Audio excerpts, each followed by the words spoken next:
Welcome to the presentation on making FOIA requests. We're going to get started by looking at my desktop. The most important thing to keep in mind, or at least the first thing to keep in mind when you're making a FOIA request, is that you're writing a letter. So we're going to refer to all the skill sets that we covered in Module 3, which is about a sample correspondence. So I pulled up our example letter from sample correspondence. It's a good format. Of course, the one thing to remember is that the initials here are used incorrectly. Everything else, though, is reasonably correct. So this is a good model to keep on hand for the purpose of this course. Let's also look at the statute we're going to be using. It's important, obviously, to look at the authority that we have to make a particular request. And we have here, and this is one of the links in Module 4, we have here Title 5 of the SEC Section 552. I'm going to copy the material here, and I'm going to open a new document. Because the way that that statute is presented is almost impossible to read. In fact, I would argue it probably is impossible to read. If you look at this carefully, you will probably discover this is one freakishly long sentence. So you can see it'd really be impossible to process this as it's currently written. This is a way that the publisher has been able to get as much content as possible on a page. But I'm going to show you some strategies to making it more understandable. So the first thing I'm going to do is whenever I see something in brackets like this, or like this, or like this, I'm going to, in most cases, hit the Enter button. There's going to be a few times I'm not going to hit the Enter. I'm going to hit it here even though it's the beginning of the line because I need a hard return there. And so I do this even before I've even bothered to read the gosh darn thing because it's so difficult to read it in this content that it's really kind of pointless to even give it a try until you have something that you have a fighting chance with. So let's scroll down here. Now you'll see right here I have a 3, but I can see when I'm looking in context that it's really not starting a new section. It's referring to paragraph 3. It's not actually paragraph 3. So I have D, now I'm looking for E. And again, there's a reference to subparagraph D, which is obviously going to be this section. It's not actually subparagraph D. It's referring to subparagraph D. Again, referring to subparagraph D, not in fact subparagraph D. This is referring to subsection B. It's not actually subsection D. So let me keep on going. This is referring to paragraph E. Here we go.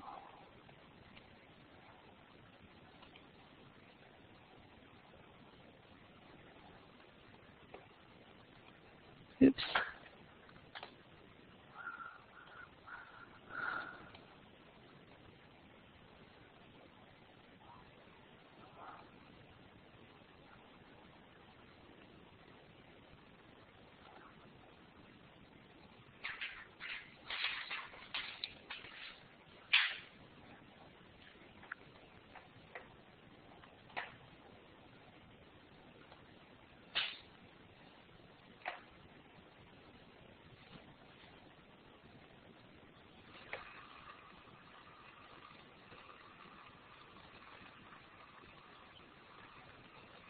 Oops.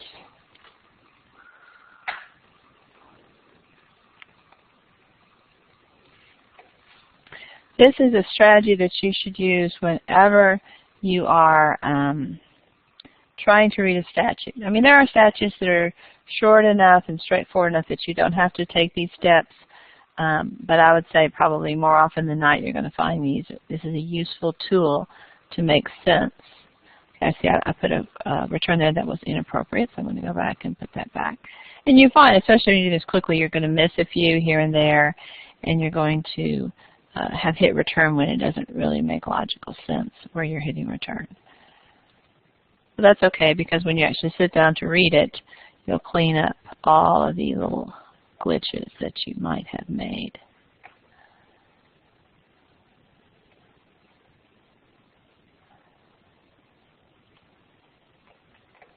Oops, another one that I shouldn't have done.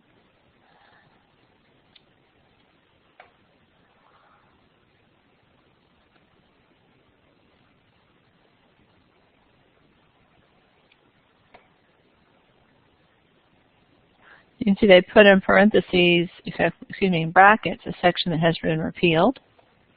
Obviously, we don't have to waste time on that, unfortunately. It's a short section, so it doesn't really take a significant amount of our reading away.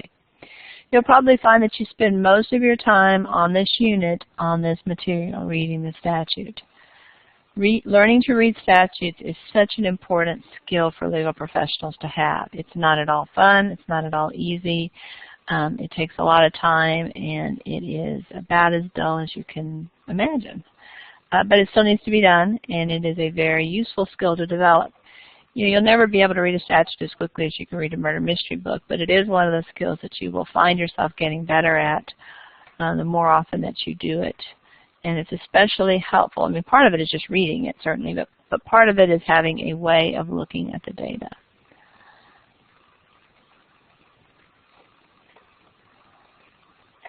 And again, this is probably the first tool in the process.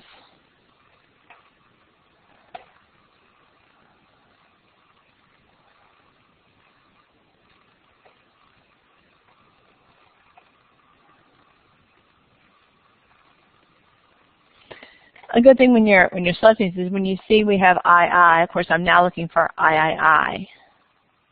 When I have a Roman numeral 1, I'm looking for a Roman numeral 2 because, of course, there has to be a parallel structure. If you have a Roman numeral 1, you know there's going to be a Roman numeral 2. There may be some other things between it and your Roman numeral 2, but you know it's coming. So that's part of the process as I click through things. I have CI. I'm looking for II. Oh, look, I found it. If there's an I, it doesn't necessarily follow that there has to be more than 2. So we have an I and an II. In this case, we actually have an III. When I see II here, I realize it's going to be referring to this section above.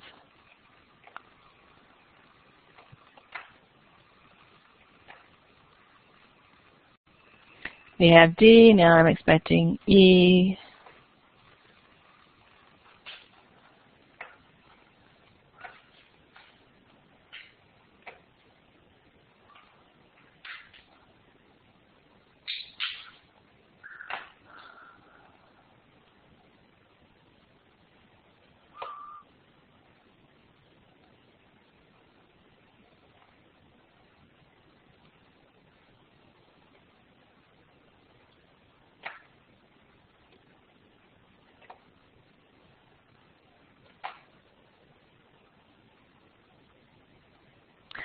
When I'm doing this, I like to show my paragraph signs. You don't have to show them, though. You can go up here and click on that paragraph. Actually, the way I've set it up, the paragraph signs are automatic.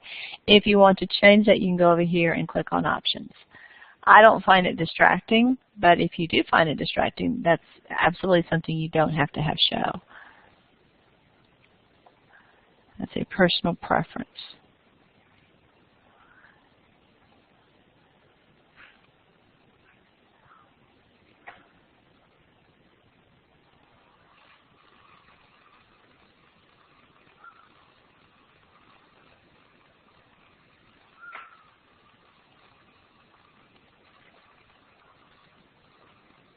Many times legal professionals will, first of all, when they're dealing with a statute they don't ordinarily deal with, will read a commentary on it before they actually dive into the statute. It can kind of prepare them to understand it.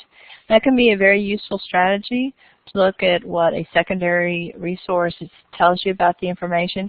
Just remember, though, that at the end of the day, it's the primary resource, the statute, that you are responsible for getting right. Use all the aids you can, but recognize at the end of the day, you're going to want to spend a significant amount of time with the statute itself. The secondary resources aren't to replace time with the statute. It's to make your time with the statute more productive so you can make more sense of what you're reading.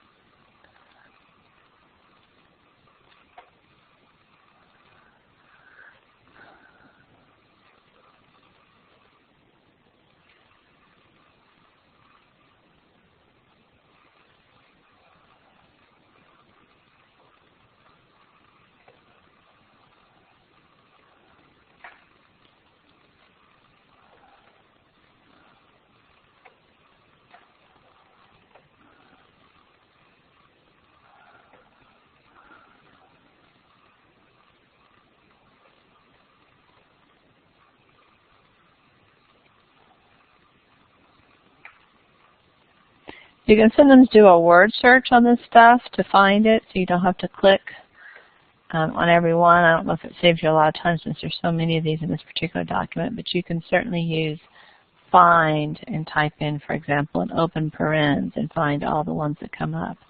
That might make your job a little bit easier. Actually, I guess it does help. I see them a little bit better. If you find that helpful, then be sure to use that tool. Also, blowing up the font is a good way to find this stuff.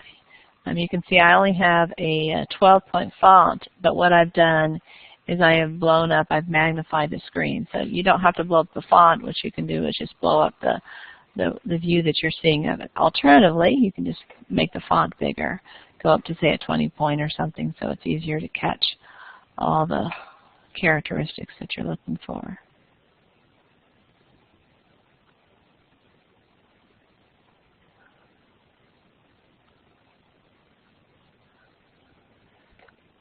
We're getting near the end.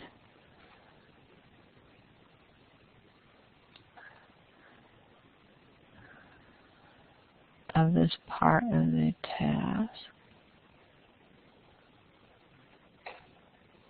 Many times when you're looking at statutes, you'll find one of the first sections that you work with is going to be a definition section. It's important to look for the definition section in a statute because terms can be defined in a quirky way. They can be defined more narrowly than we ordinarily use in English or even in legal work. They can be defined more broadly, more narrowly, or just differently.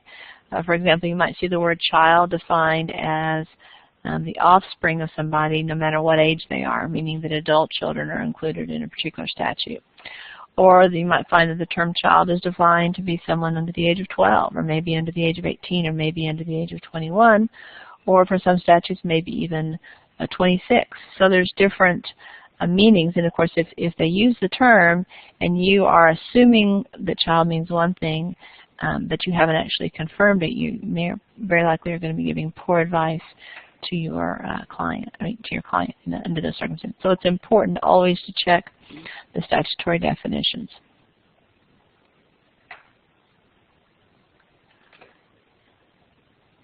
Sometimes they will be at the beginning of a section, sometimes they will be at the beginning of a statute. Okay, so I'm actually going to save this so I don't lose all the lovely work that I've done here.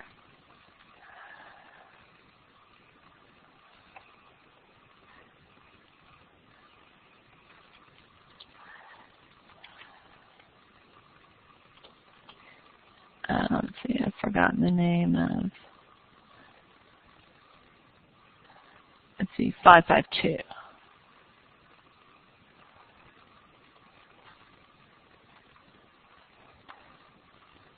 I'm going to put it in instructional materials. Okay. So now I'm going to go back, and now I have some structure. So I realize a lowercase a is my large category. My 1 is my next category. Under 1 is the capital A, B, C, D, E. Now I look up and I say, well, where's my 1? Well, my 1 has 1 indent, so obviously my 2 will also have 1 indent. But I'll go back to 2 indents for my capital A, my capital B, my capital C, my capital D and E.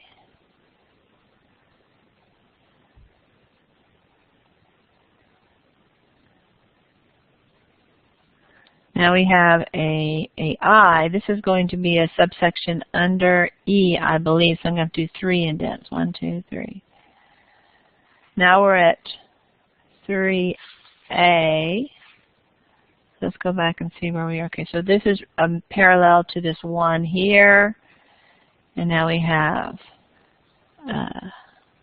the 2 here, so now we're ready for the 3, so it'll be 1 indent here. 1 indent. And you can see that the 3A, in fact, you couldn't do this. You can do the 3 and then indent it again so you have that parallel if you wish. And then we'd have to do 3 like this, so you can see we have the parallel structure. Our I is right below our I there, and then our double I needs to be in the same place.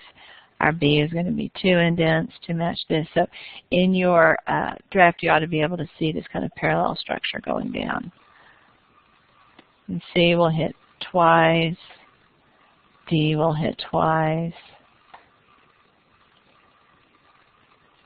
Here, this E is this I is under E, so we'll have to do 3 times. And again, it'll be parallel to our I up there. And then this is our 1, so we're going to do this once. Then we're going to go in here and do this one more. And then here, do this one more. It's probably the most logical way of organizing that. I'm not going to continue doing this for the whole document, but you can kind of see how the organization works up. Now, if you have a lot of time, you may even want to clean this up a little bit. Probably the better way of doing this is to make that all under your tab, so it's nice and clean.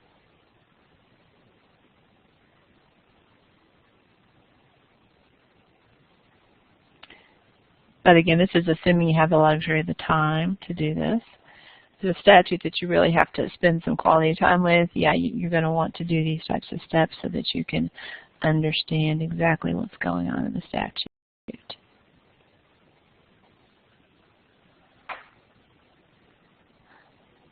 Okay, so I'm just going to save this.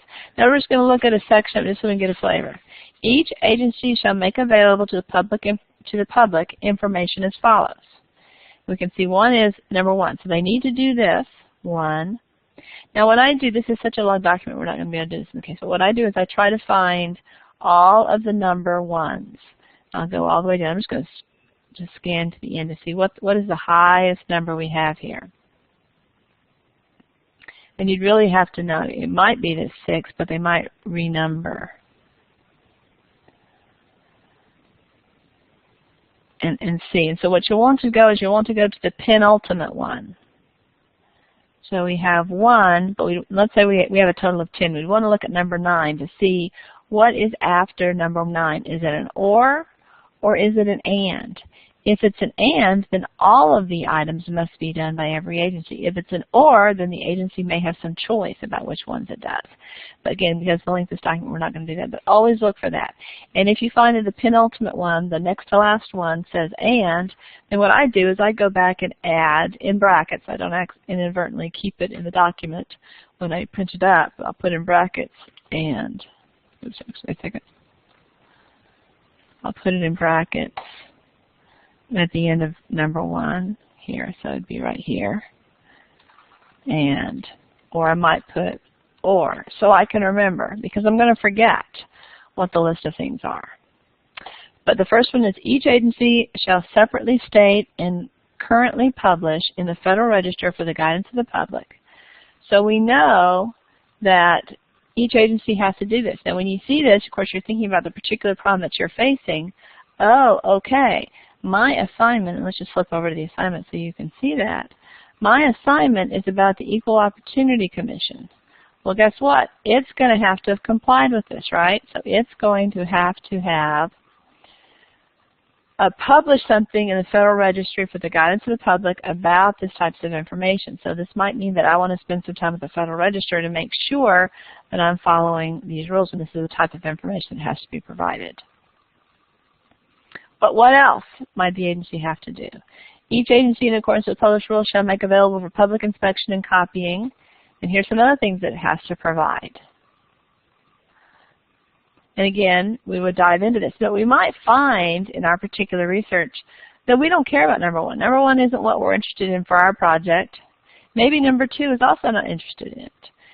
Now we want to look to make sure that there's nothing hidden in there that is of importance to us. But we might be able to go all the way down to number 3 and say, number 3 is what I care about. And then we can really focus on that particular section. By having separated the information and making it such that we can read it, we can take out the parts that are important to us and the parts that are not important to us. So I just wanted to introduce you to this tool. It can really save your life when you're reading a statute. It doesn't read it for you. It doesn't make it something that was very difficult easy, but it does make it somewhat easier. So do spend some time with the statute. You're responsible for having read it and having spent some time struggling with the statute. I'm not going to ask you minutia for the test, but do spend some time becoming familiar with that. Let's look at the Texas Attorney General. Now, we're not making a state FOIA request or a state request for public information, but this is an assigned reading that you are responsible for being familiar with for the midterm and the final exam. And really, many of these suggestions would be helpful when you're making a federal FOIA request as well. So they have some tips here, and you can see that it's designed to be pretty user-friendly. Your request must be in writing. Only written requests trigger a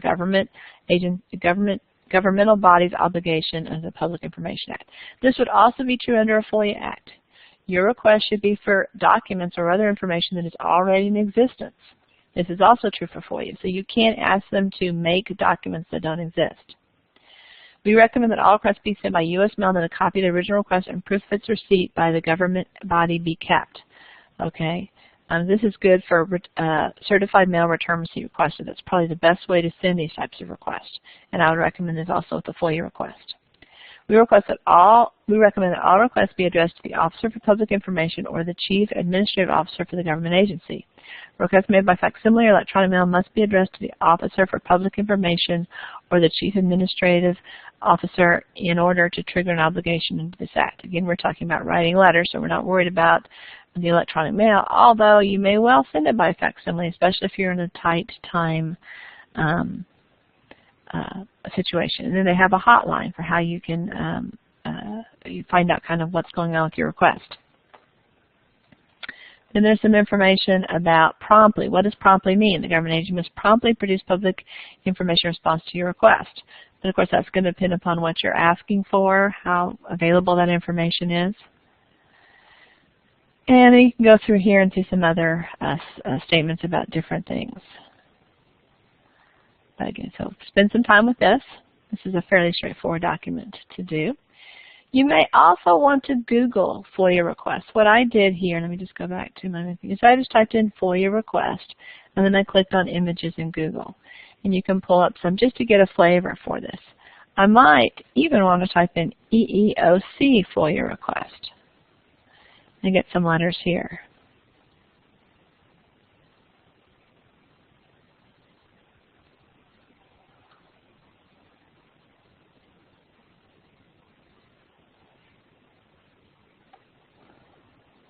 And this is a request that was made.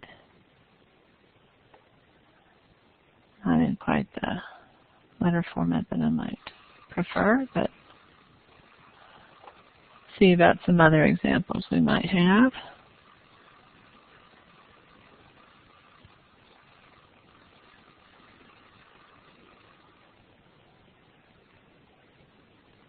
Okay, this is a response letter to a request for freedom of information, so it's not, we're actually more focused on how do we request it than what is the information, what's the data that we're going to receive in response.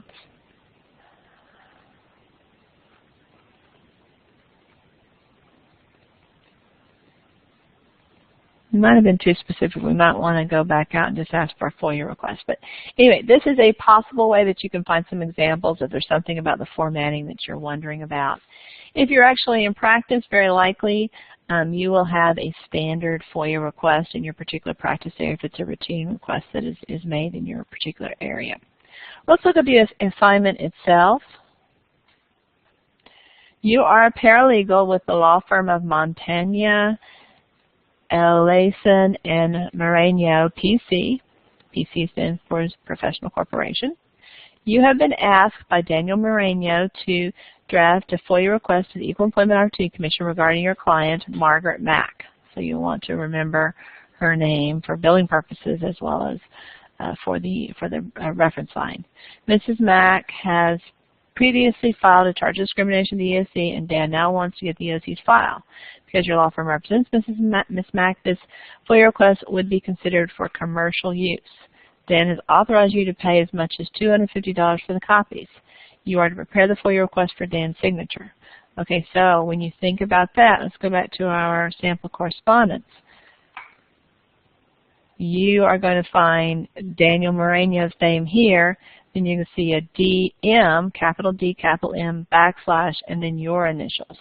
So if I were writing the letter, it'd be capital D for Daniel, capital M for Moreno, backslash, and then lowercase c for my first name, Cynthia, and a lowercase g for my last name, Groover. That's how I'd set that up, and this would be Daniel Moreno. Because he is an attorney, there's no need to have a description of who he is. In fact, he will be on the letterhead. And there's a typo here, so don't have that typo in your version of the letter. But since his name is up here, clearly you wouldn't have to include any description along those lines. So those are some things to keep in mind as you're drafting that letter. You will need to use the letterhead, and here is the letterhead for the law firm. So you'll start probably about here. You'll want to, again, use the modified block format. So you're going to tab to the middle of the page. You're going to put whatever the date is. And you're going to tab, actually you're not going to tab, you're going to do a right justify. So I'm going to go to home, I'm going to do right justify here. I'm going to say how I'm going to send it. Certified mail, return receipt requested. Sometimes people abbreviate this, certified mail, RRR. And you can have, we'll say number 1, 2, 3, 4, 5, 6. Whatever the number might be. You might want to italicize this or maybe make it bold or something like that. Not so concerned about that. That's really a stylistic thing. Then we're going to go to our inside address. We know this is going to someone at the Equal Employment Opportunity Commission. Now you can abbreviate the EOC once you get to the letter, but I think it's a best practice to write out the full name of the agency on the first line. If you actually know who to send the letter to, I'm going to make up a name here, Miss Sally Smith, and I would typically put her title here, you know, a Chief Information Officer or whatever, Chief FOIA Officer. I'm making up a title here. It's probably not such one that exists. Then I'm going to add, you know, the street, address, the city, and state. And then I'm down for my Ray line. I'm going to indent that, Ray, and then I'm going to say what I want. Obviously, I'm going to need to include our client's name, which is, I've forgotten it, Margaret Mack.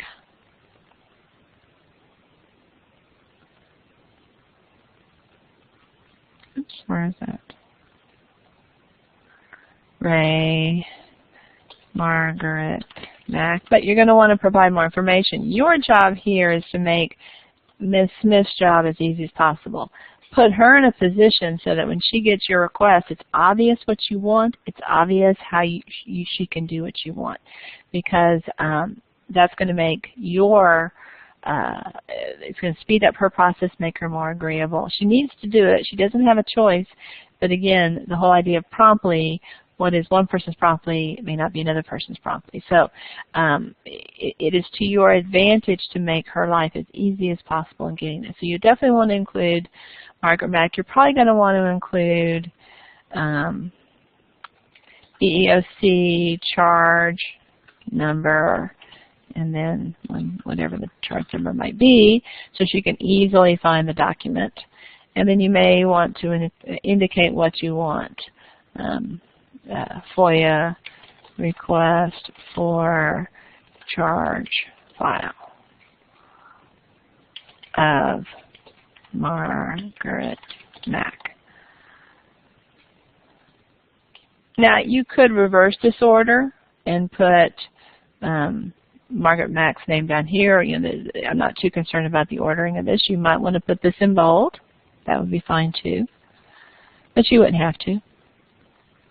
And then I'm going to say, Dear Ms. Smith, colon at the end, and then I'm going to type, and I'm going to have at least 2 paragraphs. My first paragraph has to have at least 2 sentences, and my second paragraph has to have at least 1 sentence.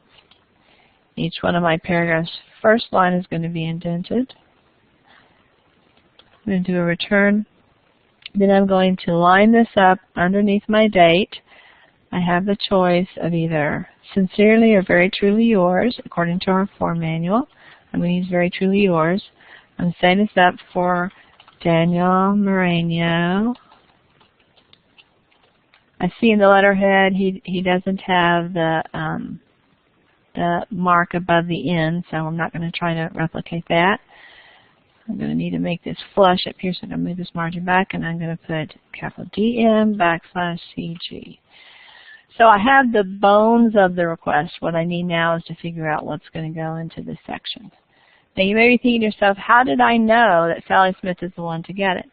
Well, I'm going to need to Google that information. I might start by typing in eeoc.gov. I happen to know that's the website here.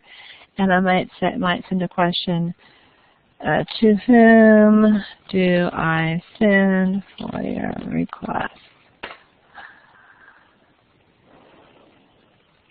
Let's see here.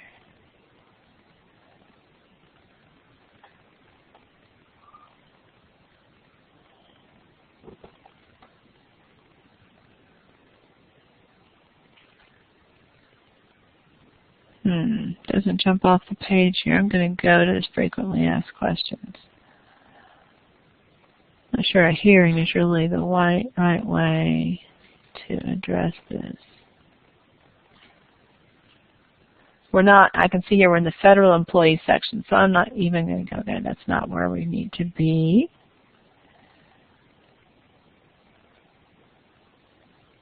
I'm going to frequently asked questions.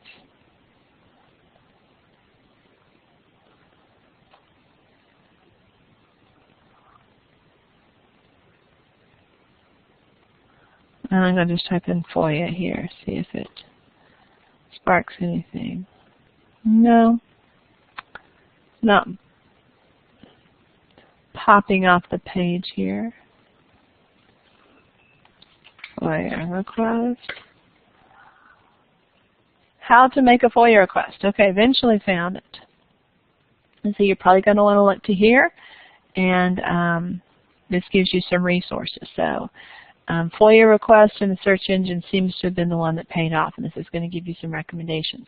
It's okay if you don't get the name of a real-life person. In fact, I would argue it's better not to get the name of a real-life person, because it could be that Mrs. Smith just resigned yesterday. Oops. And so if you send the letter to her, and now Mr. Green is doing that function, well, it may not seamlessly find its way to Mr. Green. But if you happen to know that the person in this office who is responsible for that, no matter what his or her name is the Chief FOIA Officer, then you don't have to worry about who that particular person is or whether you have the most up-to-date information. It could well be that the website hasn't been changed or maintained in a while, and therefore it can have some dated information. So there's nothing wrong with listing a name, but probably at least as good an approach is just to list the title. And if you can't find the actual title, then just do a descriptive term. Person responsible for FOIA requests or something along those lines. So try to do as good a job as you can getting that information. So we've talked about the FOIA request. Here's the actual instructions. We have a maximum limit to our copy amount. So it's possible this file is very thick, and we want to be sure that we don't spend more money than we want to, so you'll want to list that information in your request as well. Remember to get this in on the correct date. Remember to use the correct date for your letter. Letters can't go out in the mail on Sunday, and so you'll have to make sure that you have the correct date for that purpose. So use Google, use the eeoc.gov file to find useful information. There's another tool that I'd like to draw your attention to in our arsenal. Here I'm going to go to our learning modules. I'm going to go to module number 4. And you're going to see one of the assigned reading and watching is how to make a FOIA request. This has at least 2 videos and some text. Be sure to watch that. It's a pretty user-friendly tool to finding out that information. Be sure to participate in the discussion board postings and to get in your FOIA request by Sunday night at 11:59. Thanks for your attention. Have a great week.